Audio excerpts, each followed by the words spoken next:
Hello दोस्तों, कैसे हैं आप लोग। उम्मीद करता हूं कि आप अच्छे से होंगे और आपकी ज़िंदगी में सब अच्छा चल रहा होगा। तो आज का टॉपिक है शादी। और शादी के बारे में हम बहुत सारे बातों पे बात कर चुके हैं अभी तक। तो अब जो टॉपिक बचा हुआ है वो टॉपिक ये है कि शादी में जो रस्म व रिवाज होते हैं उनके बारे में आज हम बात करेंगे। तो शादी में जो रस्म व रिवाज होते हैं, क्या वो सभी ज़रूरी हैं? ज़रा सोच के देखिए आप। शादी को कॉम्प्लिकेटेड लोग बना देते हैं, बहुत बड़ा मतलब फंक्शन बनाने के चक्कर में कि शादी में ये भी करना ज़रूरी है, वो भी करना ज़रूरी है। हमारे यहाँ ये होता है, हमारे यहाँ वो होता है, हमारे में ऐसा होता है, हमारे में वैसा होता है, बोल करके लोग बहुत कुछ ऐसी चीज़ें करते हैं कि जिसकी कोई ज़रूरत नहीं होती, जिसका शादी से कोई लेना देना नहीं है। फॉर एग्ज़ाम्पल, जैसे कि शादी में हंसी मजाक के नाम पर जूता चुराई का रस्म होता है। तो वो किसी किताब में नहीं लिखा है कि ये करना ज़रूरी है, लेकिन लोग फिर भी करते हैं। लेकिन सोचिए, चोरी जैसा काम, वो भी हंसी मजाक में किया जा रहा है, उसके बदले पैसा लिया जा रहा है, वो भी मुँह मांगा पैसा लिया जा रहा है। क्या ये करना सही है? मेरी नज़रों में तो बिल्कुल गलत है, बिल्कुल भी सही नहीं है, पहली बात। और अगर पैसों की ज़रूरत है तो सामने से बोल दो कि हाँ, हमारा हक बनता है, हमको इतने पैसे चाहिए। लेकिन चोरी के नाम पे, वो भी चोरी भी किस चीज़ की? पैर में पहनने वाले जूते की चोरी। तो ये तो बिल्कुल भी सही नहीं है। और इससे बच्चों के मानसिकता पे क्या असर पड़ेगा, आप सोच के देखिए। बच्चों को तो बचपन में यही लगेगा कि हाँ, शादियों में तो मतलब जूता चुराई का रस्म होता है, वो पुराने ज़माने से चला आ रहा है, तो हमें भी करना है, और हम करेंगे तो बदले में हमें पैसा मिलेगा। लेकिन वो पैसा आपको कहीं खर्च करने में खुशी नहीं होगी, आप सोच के देखिए। मतलब क्योंकि गलत तरीके से वो पैसा कमाया गया है, सही तरीके से वो पैसा आपके पास नहीं आया, तो उस पैसे को खर्च करने में वो खुशी नहीं होगी। आप सही तरीके से पैसे कमा के देखिए। आप 10 रुपये भी सही तरीके से अगर कमाते हैं तो आपको वो पैसा खर्च करने में बहुत खुशी होगी और आप सही जगह पे ही उस पैसे को खर्च करेंगे। लेकिन अक्सर गलत ज़रिए से जो पैसा कमाया जाता है, गलत तरीके से जो पैसा कमाया जाता है, लोग उसको ज़रूरी चीज़ों पे खर्च नहीं करते, फिजूल चीज़ों पे खर्च करते हैं। आप कहीं भी देख लीजिए, कहीं भी समझ लीजिए, लेकिन मेरी बात में बहुत पॉइंट है, ये आप खुद भी समझ लेंगे, पहली बात। दूसरी बात, दूसरा रस्म व रिवाज ये है कि लोग बहुत सारे रस्म व रिवाज ऐसे करते हैं जिनकी कोई ज़रूरत नहीं होती, शादी का जिनसे कोई लेना देना ही नहीं है। बहुत सारे रस्म व रिवाज शादी को सिर्फ कॉम्प्लिकेटेड बना देते हैं। शादी जितनी सिंपल की जाए उतनी ज़्यादा हैप्पी मैरिड लाइफ हो सकती है इंसान की, उतना जल्दी शादी का फंक्शन ख़त्म हो सकता है, उतनी जल्दी एक नई लाइफ की शुरुआत हो सकती है। लेकिन लोग क्या कहते हैं कि शादी को कॉम्प्लिकेटेड बना देते हैं, कई दिन का फंक्शन बना देते हैं पहले तो, उसके बाद से हर दिन कई घंटों का फंक्शन बना देते हैं, ऊपर से खूब ज़्यादा लोगों को बुला लेते हैं। तो ज़रा सोच के देखिए, क्या 1000 लोगों का दावत करना इतना ज़्यादा ज़रूरी है? जिनसे आप पिछले 10 साल में भी नहीं मिले होंगे, उनको भी आप शादी में बुला रहे हैं। पिछले 1 साल 2 साल में तो मिलना छोड़िए, 5 साल 10 साल में भी आप जिनसे नहीं मिले हैं उनको आप शादियों में बुला रहे हैं। जिनसे कोई लेना देना ही नहीं है आपको, उनको आप बुला रहे हैं बस इसलिए कि ज़्यादा लोग हों शादियों में। तो क्या ऐसा करना ज़रूरी है? ये सोचिए। आज आपके हर एक मिथ को मैं ब्रेक करने वाला हूँ, हर एक गलतफहमी को दूर करने वाला हूँ। तो कहने का मतलब यही है दोस्तों कि शादी में ज़्यादा नहीं, 10-20 लोग हों, 50 लोग हों, 100 लोग हों, इतना तक ठीक है। लेकिन 100 के ऊपर आपके खास लोग तो हो ही नहीं सकते। आप सोच के देखिए, आपके जो खास लोग होते हैं, जिनको आपकी परवाह होती है ना, उनको आप अपने फिंगर्स पे काउंट कर सकते हैं। तो अपने ख़ास लोगों को, उनकी फैमिलीज़ को शादियों में बुलाइए। हर किसी ऐरे गैरे को मत बुलाइए। जिसको आप बात किए आपको सालों बीत गए हों, जो आपकी कभी खबर तक नहीं लेता, ऐसे लोगों को आप शादी का न्योता देते हैं, ये सोच के कि अगर नहीं पूछेंगे तो बुरा लग जाएगा। तो बुरा लगता है तो लगने दीजिए, लेकिन ऐसे लोगों को मत बुलाइए अपनी शादी में जिनको आपकी परवाह नहीं है, पहली बात। दूसरी बात कि अगर आप ये समझना चाहते हैं कि किसको आपकी परवाह है, तो ये देखिए कि साल भर के अंदर क्या एक बार भी कॉल किया या मिलने आया वो इंसान जिसे आप शादी में बुलाने का सोच रहे हैं।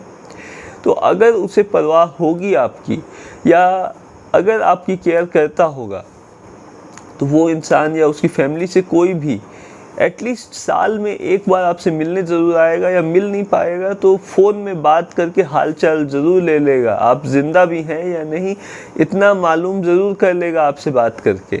तो ये चीज़ का आपको ध्यान रखना है हमेशा।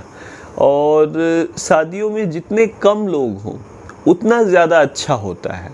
शादी उतना सिंपल तरीके से होगा और उतना अच्छे से हो जाएगा बिना कॉम्प्लिकेट हुए।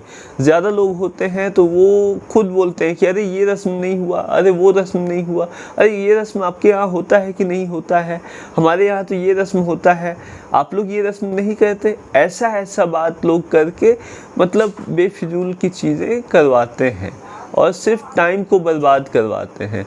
तो ऐसी चीज़ों में मत पड़िए, पहली बात। दूसरी बात कि जैसे जूता चुराने वाला रस्म है, उसके बारे में मैंने आपको बताया कि उसकी कोई ज़रूरत नहीं, किसी किताब में नहीं लिखा कि ऐसा काम कीजिए जो कि गलत हो और उसके बदले पैसा लीजिए और ये सही हो जाएगा। तो ऐसा कहीं नहीं लिखा। हंसी मजाक अपने जगह है, लेकिन चोरी चोरी होता है, चाहे वो हंसी मजाक में किया जाए चाहे किसी भी तरीके से किया जाए। तो ये सब चीज़ को सपोर्ट करना बंद कर दीजिए, पहली बात। दूसरी बात, अगर आपको पैसों की ज़रूरत है तो ऐसे ही मांग लीजिए या बोल दीजिए कि हाँ हमें पैसों की ज़रूरत है या हमारा हक बनता है, इतना पैसा हमें दीजिए तब अंदर एंट्री मिलेगी। ऐसा करके भी आप बोल सकते हैं। तो बहुत सारी चीज़ें होती हैं दोस्तों, बहुत तरीके होते हैं हर चीज़ के। तो ये कहने का मतलब है। और शादियों में भीड़ भाड़ जो लोग बहुत ज़्यादा करते हैं उनके लिए तो बस यही कहना चाहूँगा, वो अपना वक्त और पैसा दोनों बर्बाद कर रहे हैं। क्योंकि शादी में एक दिन की दावत के बाद से लोग तारीफ से ज़्यादा शिकायत ही करते हैं। तो ज़रा सोच के देखिए, क्या आपने इसीलिए किसी को न्योता दिया था कि वो आपकी शिकायत करे आ करके, या अपने घर जा कर के शिकायत करे? आपने अपनी पूरी ज़िंदगी भर की कमाई लगा दी, आपने यहाँ तक लोन तक ले लिया शादी का दावत अच्छे से करने के लिए, शादी में अच्छे से मेहमानों का खातिरदारी करने के लिए। आप खुद को कई सालों के लिए लोन में डुबा लेते हैं, कई सालों तक लोन पे करते रहते हैं। तो क्या ऐसी शादी करना सही है जिसमें आपको लोन लेना पड़े और ऊपर से जिसको आप जानते नहीं पहचानते नहीं अच्छे से वो भी आपकी शादी में आ रहा है? और घर के खास फंक्शन शादी में ऐसे लोग आ रहे हैं जिनको आप जानते पहचानते तक नहीं ठीक से, जिनसे आप साल भर में क्या 5 साल 10 साल में मुलाकात नहीं हुआ, उनको आप बुला रहे हैं। तो क्या ये कहना सही है? हाँ, लोग एक बात और कहते हैं कि पुराने जान पहचान के लोग हैं तो बुला लेते हैं, लेकिन इतना ही जान पहचान है, फिक्र है, तो या तो आप कॉल कर लीजिए साल में एटलीस्ट एक बार, या उन्हें कॉल करने दीजिए। लेकिन ऐसा होता नहीं है। तो कहने का मतलब ये है कि बात को समझिए, शादियों को सिंपल बनाइए, जितना सिंपल हो सके उतना सिंपल बनाइए। और जो रस्म रिवाज की बिल्कुल भी ज़रूरत नहीं है उन्हें बिल्कुल भी फॉलो मत कीजिए। जो ज़रूरी रस्म रिवाज हैं एक शादी में, सिर्फ उन्हें फॉलो कीजिए ताकि आपकी शादी सिंपल तरीके से अच्छे से हो जाए। और शादी कोई दिखावा की चीज़ नहीं है दोस्तों। तो लोग तो अक्सर दिखावा करते हैं कि देखिए ये गिफ्ट मिला, वो गिफ्ट मिला, तो ये सब भी दिखावा नहीं करना चाहिए, ये बुरी नज़र लग जाती है। तो उसलिए लोगों की नज़रें कैसी है आप नहीं जानते। हो सकता है किसी के दिल में ये ख्वाहिश आ जाए कि काश हमारे पास भी ये सामान होता, इनको तो ये चीज़ फ्री में मिल गया गिफ्ट में। तो उसलिए कह रहा हूँ कि शादी में जो भी सामान गिफ्ट्स में मिलता है, लेन देन होता है गिफ्ट्स का दोनों तरफ से, इधर से कुछ दिया जाता है उधर से कुछ आता है, तो ये सब चीज़ों के बारे में हर किसी को जानकारी मत दीजिए, हर किसी को मत दिखाइए ये चीज़ें। और रस्मों रिवाज के बारे में बस यही कहूँगा कि पुराने ज़माने से बहुत सारे रस्मों रिवाज चले आ रहे हैं जिनकी कोई ज़रूरत नहीं है। तो आप ये खुद सोचिए, अपनी फैमिली के साथ बैठ के डिस्कस कीजिए कि आपको कौन से रस्मों रिवाज को फॉलो करना है, कौन से रस्मों रिवाज ज़रूरी हैं और जिनके बिना शादी अधूरी लगेगी अगर उन्हें नहीं किया गया तो उन रस्मों रिवाज को बस कीजिए जो ज़रूरी हैं, और उन्हें मत कीजिए जिन्हें सिर्फ लोग कह रहे हैं कि करना ज़रूरी है।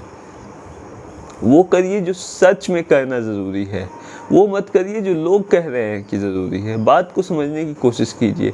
आप अपनी शादी को सिंपल से सिंपल तरीके से कीजिए, तभी आपकी लाइफ हैप्पीली मैरिड लाइफ होगी।